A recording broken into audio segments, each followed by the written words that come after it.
Buenas tardes a todos y todas, ¿cómo les va? Bueno, vamos a hablar de un par de temas. No solamente la gestión de incidentes, sino que también ¿Se escucha bien así? ¿Sí? Perfecto. Más cerca, más cerca. Vamos a hablar un poco de la gestión de incidentes. Vamos a ver la agenda. Vamos a hablar de la gestión de incidentes y del CERT. ¿Qué hace el CERT? Eso igual después lo vamos a ver. Pero la gestión de incidentes es un tema bastante complejo. Parte de lo que abarca toda esta temática ya la pudimos ver en las diferentes exposiciones, en especial muchas de hoy. Van a ver una palabra que se repite, que la van a ver en un segundo en la próxima slide y la van a reconocer enseguida. Pero bueno, ¿por qué es importante tener una definición en común? Para que podamos hablar el mismo idioma. En la gestión de incidentes hay algo. Si vos venís y me decís, che, a mí se me rompió tal cosa, y yo te entiendo cualquier otra, no vamos a poder estar hablando de la misma cosa, no la vamos a poder resolver. Entonces, sí, la definición de los términos es importante, saber de qué estamos hablando y a qué nos estamos refiriendo en el momento en el que está pasando algo. En especial, cuando hay un incidente, es muy posible que estemos bastante nerviosos. Es el momento en el que pidan comida a la oficina porque no se van a ir a la tardecita para sus casas. Entonces, definición de ciberespacio, ya creo que fue Roberto que lo dijo, también creo que en algún momento lo explicó Patricia, es en donde está nuestro yo digital, nuestra vida digital, y cada vez crece más. Estamos muy acostumbrados a, como comentaban antes, a mandar un mensajito, dejarlo en WhatsApp, pero eso que antes era una representación de lo que nosotros hacíamos y decíamos, ahora también se está convirtiendo en nuestro yo, efectivamente, a través de, por ejemplo, herramientas como el metaverso, que ya tenemos una representación de un avatar nuestro, propio. Esto quiere decir que en el ciberespacio hay una representación de un montón de cosas que existen en el mundo tangible, en el mundo físico. Entre ellas, la ciberguerra, un conflicto bélico entre dos países. Ahora, por ejemplo, en el tema de Rusia y Ucrania, se estaba diciendo que aproximadamente el 50% de los ataques se estaban realizando en el ciberespacio. Más allá de todo lo que había físico, también había una correspondencia con ciberataques. Ciberdefensa es justamente el poder defenderse de todas estas situaciones. Ciberseguridad, no voy a ahondar demasiado en la definición porque ya Patricia dio una muy buena y van a estar disponibles las presentaciones. Cibercrimen es un delito cometido en el ciberespacio. Y el ciberterrorismo tiene algo en particular. Cuando nos acordamos de las Torres Gemelas y otros ataques terroristas en diferentes lugares, lo mismo puede pasar en el ciberespacio. Te metes en la Deep Web, contratás a una persona, le decís, o a un equipo de ciberterroristas, les das un objetivo y ellos se ocupan de atacarlo. En las guerras y en las ciberguerras en especial, esto pasa mucho, muchísimo. Hay equipos gigantes y extremadamente peligrosos que se ocupan de dañar infraestructuras críticas, organismos, personas. La verdad que es bastante complicado esa parte. Después tenemos unas definiciones un poquito. Siguen siendo ¿cuántos técnicos hay ahora en la sala? ¿Más o menos? Está bien. Bueno, hay algunas cosas que las voy a explicar un poco más alto nivel, hay otras que las voy a explicar más a bajo nivel. No se asusten, no todas son las más complicadas. Red informática, conjunto de equipos conectados, de personas, de sistemas. Sistema informático. Sistema informático se puede definir como el conjunto de técnicas que se utilizan para poder gestionar la información, presentarla al usuario, almacenarla. Es básicamente un software, en general, lo que podemos nosotros utilizar en nuestro día a día. El malware es un software maligno. Y acá está la palabra que les decía que iba a aparecer en todo momento, en toda la presentación. Les vuelvo a repetir el riesgo, la medida por la que nos movemos un montón de personas de sistemas. Es, como mostraron antes, es una fórmula matemática que se puede sacar y que nos sirve para poder actuar frente a una situación o saber cómo actuar. Cuando nosotros hablamos de riesgo, tenemos que ser claros. O sea, el riesgo es lo que a nosotros nos permite o no tomar una decisión. Si vos estás hablando con un superior y le decís, bueno, está bien, tenemos que resguardar esto. ¿Cuánto sale? Tanto. ¿Vale la pena gastar tanto en resguardar eso? Esa es la pregunta que generalmente la persona se tiene que responder, la que tiene que tomar la decisión. Para nosotros, obviamente, en la parte la parte técnica, lo que nos importa es poder explicar bien eso. O sea, tenemos que saber cómo explicar eso para que la otra persona lo entienda, porque también, ¿qué pasa? Nosotros, los técnicos, entendemos de una manera ciertas cosas, que nos parecen muy simples. Nos dicen, tenemos un ataque, un SQL injection. Listo, perfecto, nos entendemos. Para una persona que no está en el ambiente técnico, es cero información, no les dijo nada. Tenés que explicar básicamente qué le está pasando. ¿Sabes qué? Te robaron todo. Con eso que te acabo de decir, que no sé casi ni pronunciarlo, pero no importa. Entonces, bueno, tenemos los incidentes de seguridad. Un evento inesperado, que como les decía, muy posiblemente en cuanto suceda, no nos vamos a olvidar nunca más. Y lo peor de todo es que no solamente no nos vamos a olvidar de esa vez, sino que es muy posible que se repita muchas veces. Cuando uno está defendiendo lo que en general todos nosotros, a menos que estemos atacando por alguna razón, no quiero saber si alguno lo está haciendo, no me quiero enterar,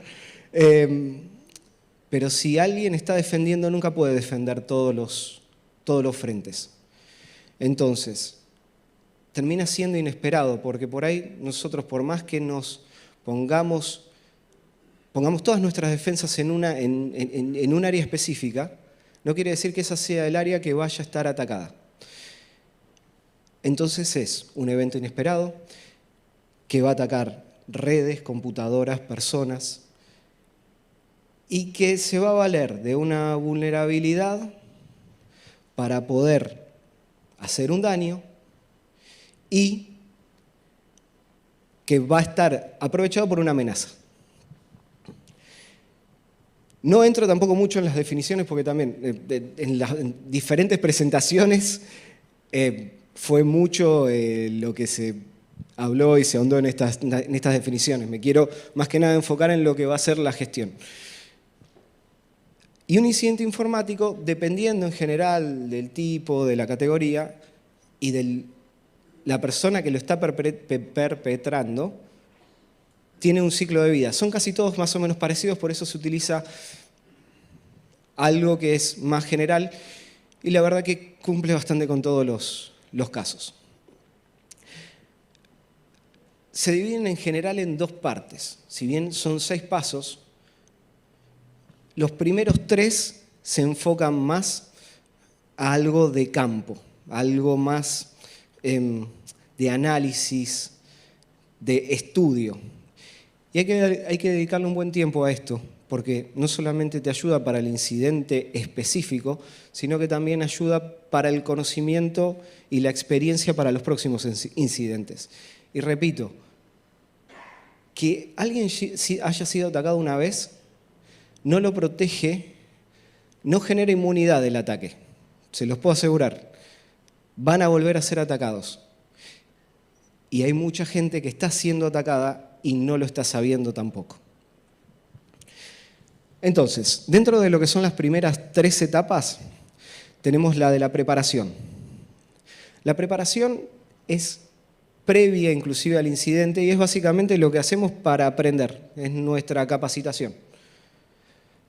Como les decía, nosotros no sabemos en dónde nos van a atacar, entonces tenemos que prepararnos para poder protegernos de la mejor manera. Entonces, juntar información, capacitaciones, proteger nuestros sistemas, actualizarlos. Si hay que hacerles update y no se los hicieron hoy, traten de no dejarlos mucho para mañana, porque puede ser hoy cuando los ataquen. Una vez que ya está ocurrido el incidente, comienzan con la identificación. Es saber efectivamente qué es lo que pasó. Tenés que empezar a recopilar información, empezar a monitorear, ver cuáles son los equipos infectados, cuál es la extensión del ataque. Y una vez que tenés eso, entramos en la parte de contención. Todos estos pasos tienen que ser sacando preparación, que como les decía, puede ser anterior al incidente.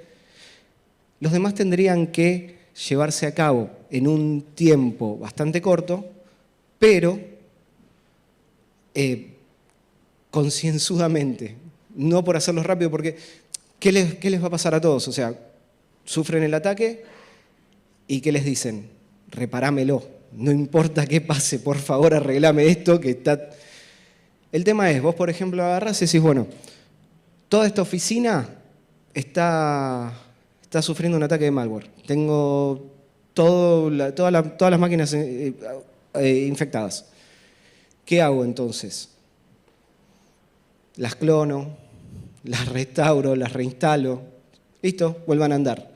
Pero en realidad la infección era mucho más grande. O por ahí tenías otro tipo de virus corriendo dentro de tus sistemas y que fueron esos la causa. Entonces, por ahí arreglaste una consecuencia, pero la puerta sigue abierta. Entonces, dijiste, listo, bueno, me voy a descansar. A las 2 horas te están llamando porque ahora otra oficina es la que está con problemas. Entonces, la contención generalmente se tiene que dar de una manera rápida. Aplicás determinados tipos de soluciones que te sirven como para saber que efectivamente lo que vos hiciste en la identificación es correcto. O sea, identificaste en dónde estaba el problema, lo contuviste y acá es donde empezás también a monitorear bastante cómo está funcionando todo para saber que efectivamente no tenés otro comportamiento anómalo en el resto de la red. Porque eso es muy importante. Si vos agarrás, repito, contenés una sola partecita, pero en realidad el problema está en otro lado, es como si no hubieras hecho nada, perdiste tiempo. Ahora, como les comentaba antes, cuando vos tenés un incidente, lo que tenés que agarrar es tenés que empezar a identificarlo, tipificar todo lo que puedas para saber mejor cómo actuar. Entonces, y otra vez, acá tenemos definiciones que ya vimos en otras presentaciones, pero como estaba en la de Patricia, vulnerabilidad y amenaza, y tenés un ataque. La vulnerabilidad en general puede también ser culpa nuestra, porque no parcheamos un sistema. Hace unos años, me acuerdo, si vos ponías y estoy hablando de 2002, 2003, una cosa así, vos instalabas una máquina, le ponías un servidor MS-SQL, lo dejabas 2 horas conectado a internet y ya estaba siendo atacada. Tenía, sí, horrible, pero no sabes lo que era terrible, dolorosísimo. Había una vulnerabilidad que te dejaba abierta una puerta y no solamente había una puerta abierta, sino que era un portón. Te conectaban y empezaba automáticamente a subirse el uso del procesador. Se quedaba clavado en el 100% y la máquina te funcionaba como una tortuga. Eso hasta que lo parchó Microsoft pasó, tenías que hacer un montón de cosas. Pero bueno, esa era una vulnerabilidad que en parte era culpa del que instalaba porque no la parchaba automáticamente y en parte era por el proveedor porque no te daba ya la versión parcheada. Bueno, las amenazas ya sabemos que son lo que comentaron en las otras presentaciones, el ataque es ya la acción específica de hacerlo. Y es un acto intencionado, o sea, nos quieren romper, quieren obtener tu información, quieren obtener tu plata. Hay demasiados ataques como ya lo habrán... Creo que todos o nos pasó o conocemos a alguien que haya sufrido un scam de Mercado Libre, o que le hayan mandado un WhatsApp, o que le hayan avisado de que le vamos a reembolsar su dinero. Por favor, mándenos sus datos. Es moneda corriente. Después lo que tenemos que hacer es una clasificación. Los tenemos que meter a nuestros incidentes en categorías. Esta categorización es una de las tantas que hay. Pero todas se manejan más o menos en los mismos parámetros. De las más importantes y las que más van a conocer, spam. Eso, no por nada, todos los que tengan Gmail, la casilla de spam nunca baja de 300, 350 mails en el mismo día. Contenido dañino, malware, cualquiera sea. Y obtención no autorizada de información. Escaneo de redes, análisis de tráfico, ingeniería social. Estos 3 puntos son de los que no nos damos cuenta en general. O sea, cuando a uno le hacen una ingeniería social, no sé cuántos conocen el término, pero ingeniería social es fantástica. Básicamente lo llaman, les hacen unas preguntas, por ejemplo, y con esas preguntas después lo utilizan para impersonarse en otro lado. O les piden por WhatsApp determinados datos. Son realmente acciones que uno no las siente directamente como ataques, pero son partes de. En general es lo que se llama escalar. Entrás con algo chiquitito así, que hoy creo que lo mencionaba Patricia en un momento. Decía, no tenemos que sentirnos que no somos importantes. Cuando buscan entrar a una empresa, a una institución, van a ingresar por nosotros. O sea, somos el eslabón más débil de la cadena, siempre. Porque, nada, pueden comprometer nuestros teléfonos, pueden comprometer nuestros equipos, pueden comprometernos a nosotros. Entonces, estas técnicas son de las más conocidas, pero de las menos reconocidas. O sea, las conocen todos, pero nadie se da cuenta cuando las está sufriendo. Y en las empresas, en las instituciones, esto pasa muy seguido. El escaneo de redes es algo que lo puede hacer cualquiera desde su casa. Con cualquier software libre, no estoy diciendo con mucho conocimiento técnico, un video de 2 horas de YouTube te enseña cómo utilizar diferentes herramientas como para conseguir un mapeo de una red de una institución. Es muy simple. Bueno, después tenemos disponibilidad, que también lo comentó Patricia, compromiso de información. Esto nos sirve para poder saber cómo actuar. Si nosotros sabemos qué es lo que nos está pasando, no es lo mismo tener que mitigar un ataque de spam que tener que mitigar uno de malware. Y también depende mucho de qué persona nos está atacando. Como les decía antes, si estamos en una ciberguerra, bueno, está complicado. Hay mucha plata involucrada, muchos recursos y, por desgracia, por suerte nosotros no estamos en una situación similar. Pero en el caso de que se esté, efectivamente pueden atacar a toda una sociedad completa. Porque en una guerra todos pueden ser víctimas. Ciberespionaje es algo que se utiliza mucho, pero también por un nivel bajo. No se nota, porque justamente es un espionaje. Se utiliza mucho en el sector privado. Obtención de patentes, información confidencial.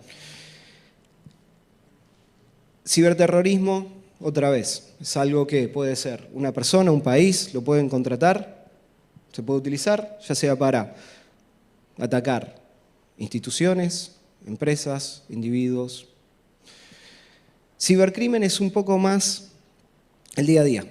Me mandaron el mensaje falso de Mercado Libre, me están intentando sacar la plata. Día a día, pero demasiado común y cada vez más. Ciberactivismo. Acá en esto me quiero frenar un poquito porque ciberactivismo es algo que tiene varias aristas. Depende, hoy justamente estuvimos hablando de este tema porque hay gente que simplemente quiere decir algo. Y para decir ese algo, genera un ataque. No siempre ese ataque tiene un grado alto de peligrosidad. Es simplemente algo que quieren decir, bueno, esto es por el reclamo de tal a tal, lo quiere hacer. Listo, se cambia la página, por ahí es un defacement y nada más se cambió una página de un sitio, se vuelve para atrás y listo, no hay problema, no vas a tener demasiado inconveniente. Hay veces que por ahí, sin una mala intención, igual generan un problema más grave. Entonces, hay que verlo caso por caso, muy particular.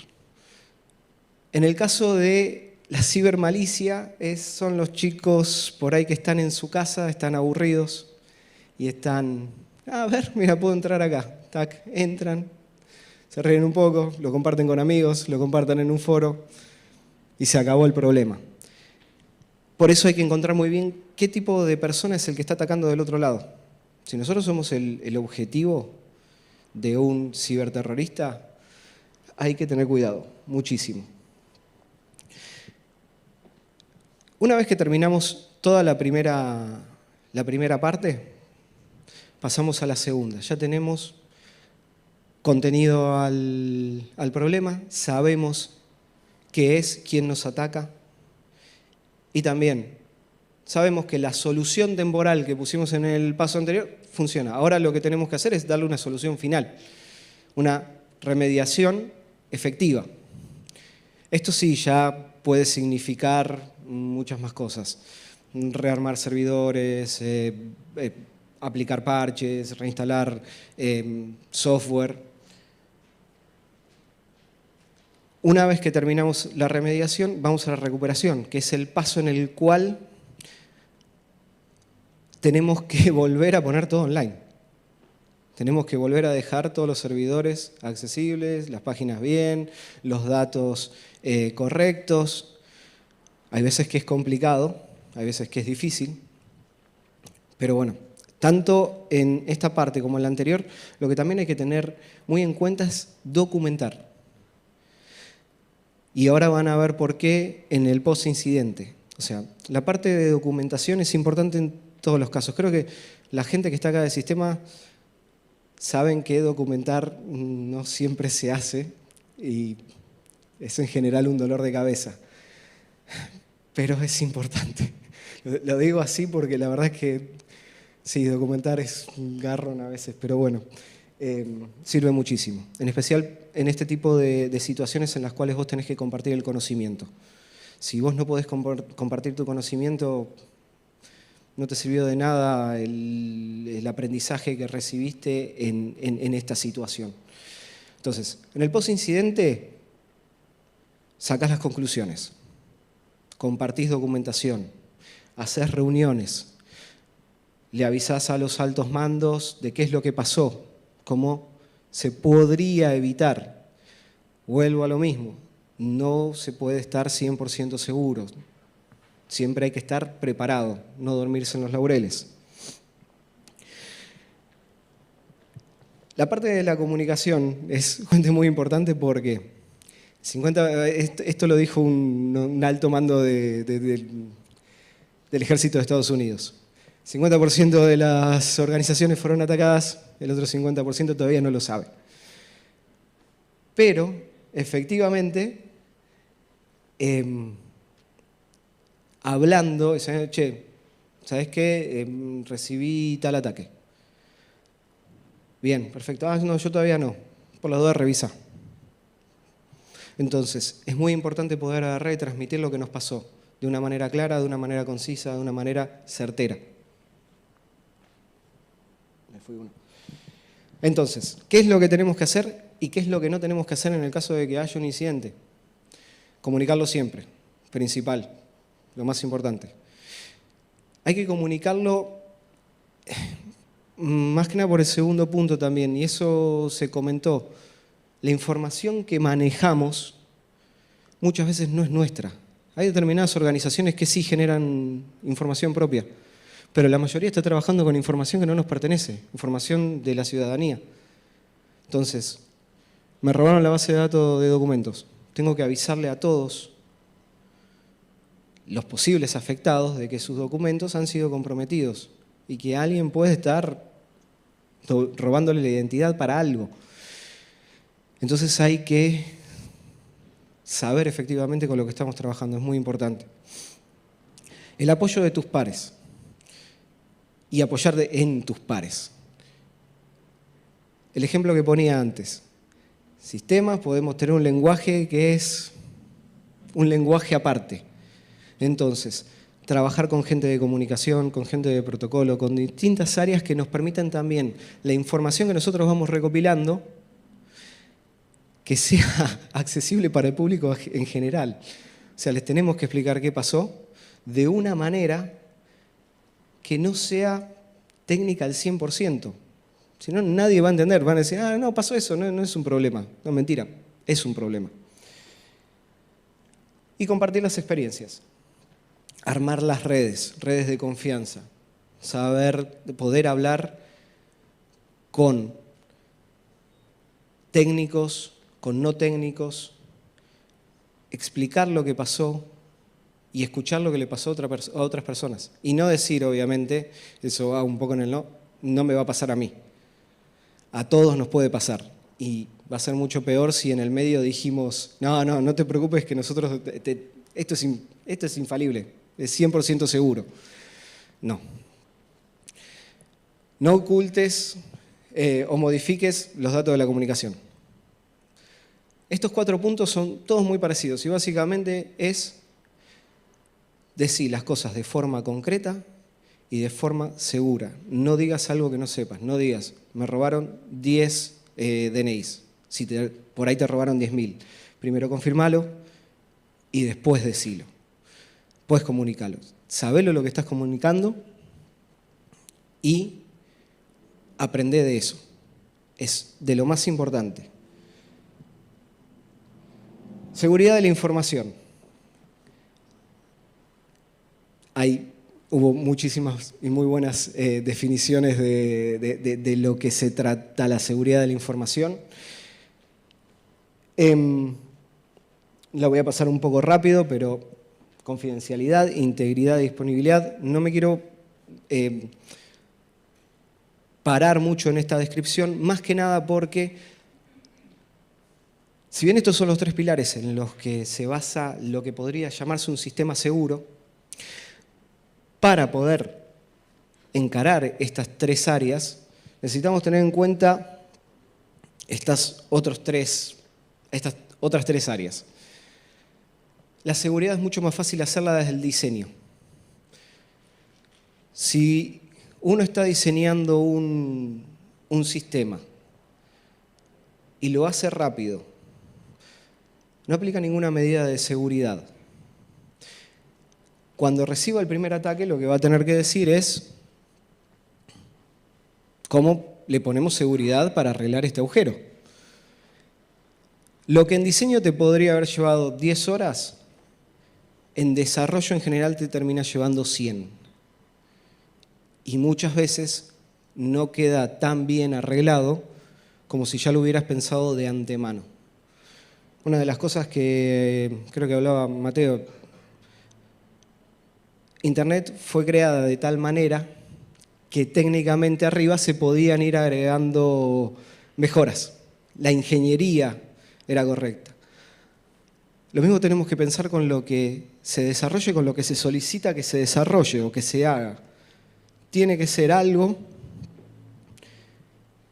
que permita crecer, pero que sea seguro desde el principio. Que sea lo suficientemente flexible como para que, si salen nuevas amenazas, pueda llegar a ser protegido de esas amenazas. La seguridad de la comunicación. Esto también es muy importante porque nosotros podemos tener una punta muy segura, la otra punta muy segura, pero acá en el medio estamos gritando todo y lo puede escuchar cualquiera. Eso se llama en general un ataque de hombre en el medio. Vos estás bien allá, vos estás bien acá, pero el mensaje lo agarran en el medio. Es lo mismo que nada. Entonces, las redes tienen que estar seguras, la comunicación tiene que ser segura. Y después el tratado de la información, el resguardo y el tratado de la información. Tenemos un pendrive. En el pendrive tenemos datos sensibles. De repente no nos lo lee más la compu. Entonces, ¿qué hacemos? Lo tiramos. Una de las técnicas era justamente ir simplemente a revisar la basura y sacar lo que hay. Hay veces que para nosotros un pendrive está roto, para otra persona que conoce más de electrónica, el pendrive solamente tiene un pequeño problemita. Lo arregla, tiene acceso a información privilegiada. ¿Cómo la resguardamos? ¿Cada cuánto la resguardamos? ¿Cómo la eliminamos? Más allá de lo que sea tirarlo a la basura, ¿cómo la eliminamos? Si es lógica, si es física. Hay que tener en cuenta todo esto para poder cumplir con los 3 pilares anteriores. Es algo difícil, es algo muy complicado, lleva muchísimo tiempo, muchas veces lleva muchísimos recursos, pero vale la pena hacerlo. O sea, al principio parece muy complejo, pero efectivamente después da muchas satisfacciones.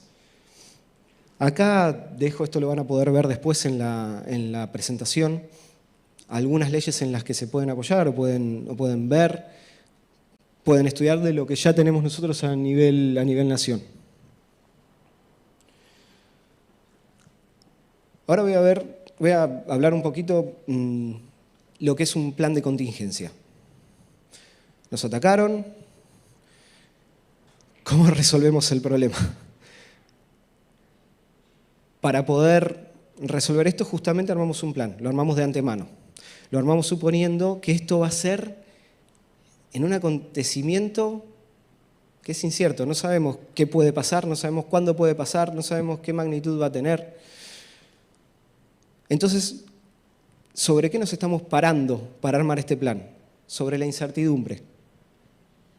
Entonces lo tenemos que armar de tal manera que minimice lo más posible el impacto negativo.